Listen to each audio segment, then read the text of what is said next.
السلام عليكم ورحمة الله وبركاته. بسم الله الحمد لله والصلاة والسلام على رسول الله وعلى آله وصحبه أجمعين. باب أحب الدين إلى الله أدومه.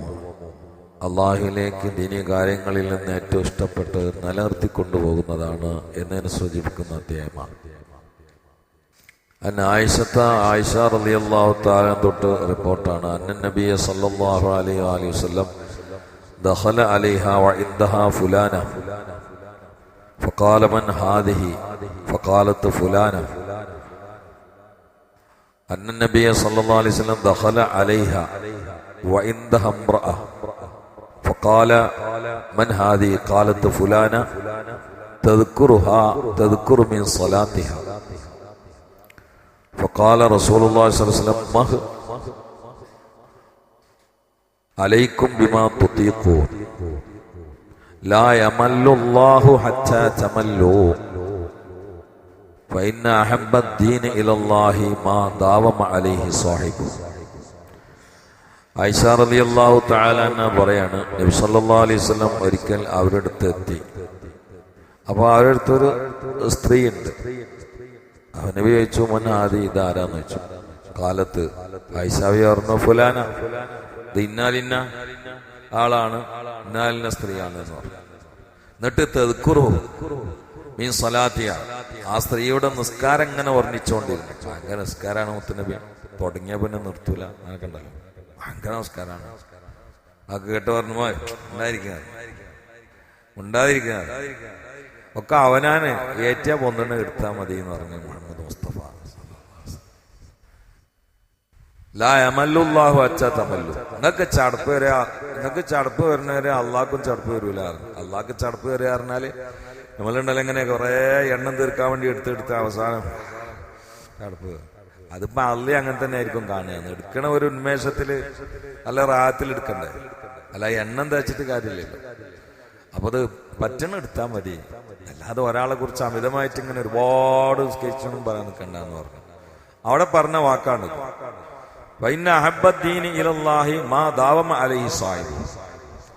ദീനീയ കാര്യങ്ങളിൽ നിന്ന് അള്ളാഹുവിനെ ഏറ്റവും ഇഷ്ടപ്പെട്ടത് അത് ചെയ്യുന്ന ആള് നിലനിർത്തിക്കൊണ്ടുപോകുന്ന കാര്യം ഏതാണോ അതാണ്. ചില ആളുകളൊക്കെ ഹജ്ജിന് പോയാൽ കാണാം, നാട്ടിൽ വന്നിട്ട് ഇത്ര ഉംറ ചെയ്തു എന്ന് അറിയാൻ വേണ്ടിയിട്ട് ഉംറന്റെ എണ്ണം ഇങ്ങനെ കൂട്ടും. ഹജ്ജ് പിന്നെ ഏതായാലും അറിയില്ല, പോയ ഒന്ന് ചെയ്യുന്നത് ഒരു കൊല്ലത്തിൽ 2 ഹജ്ജ് ചെയ്യാൻ പറ്റൂലല്ലോ. അതുകൊണ്ട് ആ ഉംറന്റെ എണ്ണം കൂട്ടി അവസാനം ഹജ്ജിന്റെ സമയമാകുമ്പോഴേക്ക് നടക്കാനും വയ്യ, ഇരിക്കാനും വയ്യ, മട്ടത്തിലൊന്നും മനസ്സ് തുറന്നിട്ട് ദ്വാരക്കാനും വയ്യ, അറഫിലൊക്കെ അങ്ങനെ ഉറങ്ങി തൂങ്ങി. ഇതിന് കാര്യമില്ല, അങ്ങനെ ഹജ്ജ് ചെയ്തിട്ടുണ്ട്. അപ്പൊ ഏറ്റ പോകുന്ന രൂപത്തിൽ ആദ്യം തന്നെ ചെയ്തു വന്നാൽ മതി. നാട്ടിൽ വന്നിട്ട് എണ്ണം കൂട്ടി പറയാൻ വേണ്ടിയിട്ട് വെറുതെ ഉംറന്റെ എണ്ണം കൂട്ടേണ്ട കാര്യമില്ലല്ലോ. ആ ചെയ്യുന്നത് റാഹത്ത് ചെയ്യാൻ പറ്റുന്ന രൂപത്തിൽ ചെയ്യാം. ചെയ്യാനാണെങ്കിൽ നിലനിർത്തി കൊണ്ടുപോകാം. ചില ആളുകൾ ഒരു ദിവസം രാത്രി കൊണ്ടുവരും, ഭയങ്കര നിസ്കാരവും കാര്യങ്ങളും, വിത്തറ് 11 നിസ്കരിച്ചിട്ട് പിന്നെ ഇനി കൂട്ടി നിസ്കരിക്കാൻ വല്ല ഒപ്പുണ്ടോ എന്ന് ചോദിക്കുക. അങ്ങനെ ഭയങ്കര ചെയ്തിട്ട് പള്ളി നിന്നയിച്ചോണ്ട് ഓത്തും പാട്ടും പിറ്റേന്നാണ് വിത്തറ് പോയിട്ട് യേശും കൂടി വട്ടത്ത് നിസ്കരിക്കും. കാരണം നിലത്തെ ചടപ്പ് ഒന്നാണ്, അതില് കാര്യമില്ലല്ലോ. ഏത് കാര്യമാണ് നിലനിർത്തി കൊണ്ടുപോകണ്ടേ. ചില ആളുകൾ ചിലപ്പം പെണ്ണുങ്ങൾക്ക് നന്നായിട്ട് വാങ്ങിക്കൊടുക്കുക, ആണ്ടുകൊണ്ടോ അങ്ങോട്ട് വർത്താനം അങ്ങനെ പേര് ഇങ്ങനെ പിറ്റേന്നാണെങ്കിലും മുണ്ടില്ല, വർത്താനം പറഞ്ഞിട്ട് തിന്നാൻ കൊടുക്കൂല, അങ്ങനെയല്ലല്ലോ വേണ്ടേ. ഒക്കെ ഒരു മിതമായിട്ട് അത് നിലനിർത്തി കൊണ്ടുപോകും ചെയ്യാം. അതാണ് ഒരാൾക്ക് നിസ്കരിക്കാൻ പറ്റുക. സുബഹിന്റെ മുമ്പ് 2 റക്അത്ത്, ഇപ്പൊ ലോറിന് മുമ്പ് 4 റക്അത്ത് നിസ്കരിക്കാൻ പറ്റില്ലേ, 2 റക്അത്ത്, അത് നിലനിർത്താൻ നോക്കുക. അതെങ്ങനെ ആയാലും ജീവിതത്തിൽ കളയാതിരിക്കാൻ നോക്കുക. അങ്ങനത്തതാണ് അള്ളാഹ്ക്ക് ഇടക്ക് വന്നിട്ട് സ്പീഡിൽ ഒരുപാട് ചെയ്തിട്ട് ആവേശം കൊള്ളുന്നതിനേക്കാളും ഇഷ്ടം എന്ന് നബിയുനാ റസൂലുള്ളാഹി സ്വല്ലല്ലാഹു അലൈഹി വസല്ലം. അപ്പൊ ഇതില് ദീനിന്റെ ആ മിതത്വം പാലിക്കുക എന്നുള്ളതാണ്. ഖൈറുൽ ഉമ്മൂരി അദ്വമുഹ. ഏത് വിഷയത്തിലും അതിന്റെ ആ മാധ്യമ നിലപാടാണ് ഏറ്റവും നല്ലത്. അമിത പ്രസരണം അല്ലെങ്കിൽ അമിതമായിട്ടുള്ള ഒരു ആവേശം കാണിക്കുക പിന്നെ തളർന്നു എടുക്കുക എന്നല്ല ശരി. ചെയ്യുന്ന കാര്യങ്ങൾ നിലനിർത്തുക. ഓതാണെങ്കിൽ ഓതുക, ആ ഓത്ത് എന്നും ഇങ്ങനെയാണ് ഓതുക. പിന്നെ റമളാനൊക്കെ വരുമ്പോൾ കുറച്ച് കൂട്ടിയെടുക്കും, അത് സ്വാഭാവികമാണ്. നിസ്കാരം അത് സുബഹിന്റെ മുമ്പ്, ലോറിന് മുമ്പ്, അസറിന് മുമ്പ്, ഇതൊക്കെ ചെയ്യണമാതിരി എല്ലാ ദിവസവും മുറിയാതെ കൊണ്ടെടുക്കുക. ജീവിതത്തിന്റെ ആത്മനിഷ്ഠ അത് ഒരു തെറ്റാത്ത മുറ പോലെ ചിട്ട പോലെ കൊണ്ടടക്കുന്ന ഏതോ അതാണ് അള്ളാഹ്ക്ക് ഇടക്ക് വന്നിട്ട് ഒരുപാട് ചെയ്തു കിട്ടുന്നതിനേക്കാളും ആവേശം കൊള്ളുന്നതിനേക്കാളും ഏറ്റവും പ്രിയം എന്ന് നബിയുനാ റസൂലുള്ളാഹി സല്ലല്ലാഹു അലൈഹി വസല്ലം പറഞ്ഞിട്ടുണ്ട്. ഐഷാബിയെ തൊട്ടുള്ള റിപ്പോർട്ടാണ്. അല്ലാഹു തആല ജീവിതത്തിൽ ചെയ്യുന്ന നല്ല കാര്യങ്ങളെ പതിവാക്കാൻ നമുക്ക് തൗഫീഖ് ചെയ്യട്ടെ. അത് പതിവാക്കാൻ പറ്റുന്നുണ്ടല്ലോ. പതിവാക്കിയപ്പോ വുളൂഇന്റെ ശേഷം ഒരു ദുആ ഉണ്ട്. അത് ജീവിതത്തിൽ മുറിയില്ല എന്നാണ്ട് തീരുമാനിച്ചാൽ എത്ര പേര് സമയമുള്ളൂ? ദ്വാരക്കലില്ലേ ഞങ്ങളൊക്കെ വുളൂഇന്റെ ശേഷം? എന്തപ്പ അതിന് പണി?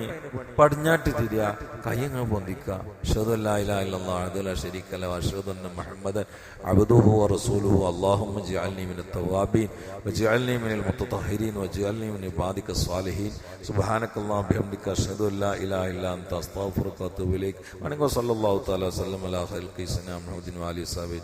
എന്തൊരു റാഹത്താണത്! അതിപ്പോ എല്ലാ ദിവസവും ഒളു ചെയ്താൽ ചെയ്യാൻ എന്താ പത്ര പണിയുള്ളത്? ആകെ ഒരു 15 സെക്കൻഡിന് വരും. അതുകൊണ്ട് കിട്ടണ നേട്ടം എന്താ വെച്ചാൽ സ്വർഗത്ത് പോകുന്നല്ല ഹദീസിലുള്ളത്. ഇത് പതിവാക്കുന്നവന് എപ്പോഴും ചെയ്യല്ല, എപ്പോഴെങ്കിലും ചെയ്തിട്ട് മുറിച്ച് കളയല്ല.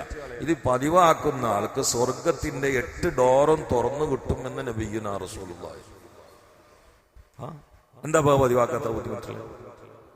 ഒളു ചെയ്യുമ്പോ ബ്രഷ് ചെയ്തിട്ട് ഒളു ചെയ്യാം. എന്താ പതിവാക്കാത്ത ബുദ്ധിമുട്ടുള്ള? വുളൂ ചെയ്തതിനു ശേഷം ഒരു 2 റക്അത്ത് സുന്നത്ത് നിസ്കാരം. എന്താ പതിവാക്കാത്ര ബുദ്ധിമുട്ടുള്ള? ഓരോ ദിവസങ്ങളിൽ ഒരു 100 വട്ടം തഹ്ലീൽ, ഒരു 100 സലാത്തെങ്കിലും. എന്താ പതിവാക്കാത്ര ബുദ്ധിമുട്ടുള്ള? ഒരു ബുദ്ധിമുട്ടില്ലല്ലോ. ഞാനൊരു ദിവസം 1000 സലാത്തില്ലാണ് ആളാ ചുരുങ്ങിയത്. ഞാൻ പറയാൻ ഉദ്ദേശിച്ചല്ല, പക്ഷെ സലാത്താവുമ്പോ പറയാം, നൈമക്ക് പ്രേരണ വന്നാലോ എന്ന് വിചാരിച്ചിട്ട്. എനിക്കതുകൊണ്ട് ഒരു ബുദ്ധിമുട്ടില്ല. അതിനൊരു പ്രത്യേക സമയം എടുക്കേണ്ട കാര്യമില്ല. യാത്രക്കിടയിൽ ചെല്ലും, കിടക്കുമ്പോൾ ചെല്ലും, അതിനായിട്ട് ഇരിക്കേണ്ട കാര്യമില്ല. നമ്മൾ ചെയ്യുന്ന കാര്യങ്ങൾക്കിടയിൽ കൂടെയാണ് ചെയ്ത് അത് മുടങ്ങാതെ അങ്ങനെ പോയാൽ അതാക്കാ അള്ളാഹ്ക്ക് ഇഷ്ടം. അല്ലാതെ ഒരു ദിവസം വന്നിട്ട് ഒരു 25,000 സലാത്താണ്ടില്ല, പിന്നെ ഒറ്റ ദിവസം നബിന്റെ പേര് വെക്കുമ്പോഴും കൂടെ സലാത്തല്ല ഇരിക്കുക. അങ്ങനെയല്ലല്ലോ വേണ്ടത്. അപ്പൊ ആ നിലർത്തി കൊണ്ടുപോകുന്ന കാര്യങ്ങൾ നമ്മുടെ ജീവിതത്തിൽ അതിനൊക്കെ ഒരു ടൈം നമ്മൾ വേണം. എല്ലാത്തിനും ഉണ്ടല്ലോ ദുന്യവായ കാര്യത്തിന് നമ്മൾ പുസ്തകം വെക്കണം. ഇതിനൊരു പുസ്തകം വെക്കുക, അത് മുറിയാതെ കൊണ്ടെടുക്കുക. വളരെ പെട്ടെന്ന് സ്വർഗം കിട്ടും. മരിക്കുമ്പോ കൊടുങ്ങൂല. അള്ളാഹു തൗഫീഖ് ചെയ്യട്ടെ. സല്ലല്ലാഹു അലാ മുഹമ്മദ് സല്ലല്ലാഹു അലൈഹി വസല്ലം. സല്ലല്ലാഹു അലാ മുഹമ്മദ് സല്ലല്ലാഹു അലൈഹി വസല്ലം. اللهم صل على محمد يا ربي صل عليه وسلم. الحمد لله رب العالمين. اللهم صل على سيدنا محمد وعلى آل سيدنا مولانا محمد. اللهم اغفر للمؤمنين والمؤمنات والمسلمين والمسلمات الأحياء منهم والأموات إنك مجيب الدعوات. الله പറഞ്ഞും കേട്ടും കബൂലാക്കണേ അല്ലാഹ്. ജീവിതത്തിൽ മുടങ്ങാതെ കാര്യങ്ങളൊക്കെ നിലനിർത്താനുള്ള ഭാഗ്യം നൽകണേ അല്ലാഹ്. ഫർളായ കാര്യങ്ങൾ മിസ്സാവുന്ന അപകടത്തിൽ നിന്ന് കാത്തുരക്ഷിക്കണേ അല്ലാഹ്. സുന്നത്ത് പരമാവധി അധികരിപ്പിക്കാനുള്ള ഉന്മേഷവും ആവേശവും തൗഫീഖ് നൽകണേ അല്ലാഹ്. അല്ലാഹുവേ, ദുനിയാവിന്റെ കാര്യത്തിൽ ഇടങ്ങറാക്കല്ലേ അല്ലാഹ്. ആഖിറത്തിന്റെ കാര്യത്തിൽ അപകടത്തിലാക്കല്ലേ അല്ലാഹ്. മക്ക മദീനകളിൽ എത്തിക്കണേ അല്ലാഹ്. അല്ലാഹുവേ, മനസ്സിന് സമാധാനം നൽകണേ അല്ലാഹ്. അല്ലാഹു പ്രശ്നങ്ങളിൽ നിന്ന്, സങ്കീർണതകളിൽ നിന്ന്, പ്രയാസങ്ങളിൽ നിന്ന്, രോഗങ്ങളിൽ നിന്ന് രക്ഷപ്പെടുത്തണേ അല്ലാഹ്. പ്രിയങ്കരനായ സ്നേഹനിധിയായ ക്ലാസ്സിലിരിക്കുന്ന ഒരു പ്രിയപ്പെട്ടവരുടെ കുടുംബത്തിൽപ്പെട്ട ഒരു അംഗത്തിന് മാരക രോഗമെന്ന് സംശയിക്കപ്പെടുന്ന രോഗമുണ്ട്. നീ മാറ്റിക്കൊടുക്കണേ അല്ലാഹ്. നീ ശിഫയായി കൊടുക്കണേ അല്ലാഹ്. ചികിത്സകൾ ഫലമാക്കി കൊടുക്കണേ അല്ലാഹ്. അത് ശരീരത്തിൽ നിന്ന് എടുത്തു കളയണേ അല്ലാഹ്. എല്ലിന്റെ ഉള്ളിലാണെങ്കിലും ആന്തരിക അവയവത്തിന്റെ എവിടെയാണെങ്കിലും, നീ ബാഹ്യമായ അവയവത്തിലേക്ക് പടരുന്നതാണെങ്കിലും നീ അത് ഒഴിവാക്കി കൊടുക്കണേ അല്ലാഹ്. വേദനകളിൽ നിന്ന്, പ്രയാസങ്ങളിൽ രക്ഷപ്പെടുത്തണേ അല്ലാഹ്. اللهم انصر أمة سيدنا محمد ورحمة سيدنا محمد. تجاوز عن أمة سيدنا محمد. اجعلنا من خيار أمته ومن محبيه. واغفر لنا يا غفار وانصرنا يا نصير واشفنا يا شافي واستر عيوبنا يا ستار وهب لنا يا وهاب وارحمنا يا رحمن واغفر لنا ولوالدينا ولمن دفنوا حوالينا ولجميع المؤمنين والمؤمنات آمين برحمتك يا أرحم الراحمين. وصلى الله تعالى وسلم على خير الخلق سيدنا محمد وآله وصحبه أجمعين. سبحان ربك رب العزة عما يصفون وسلام على المرسلين والحمد لله رب العالمين. السلام عليكم ورحمة الله وبركاته.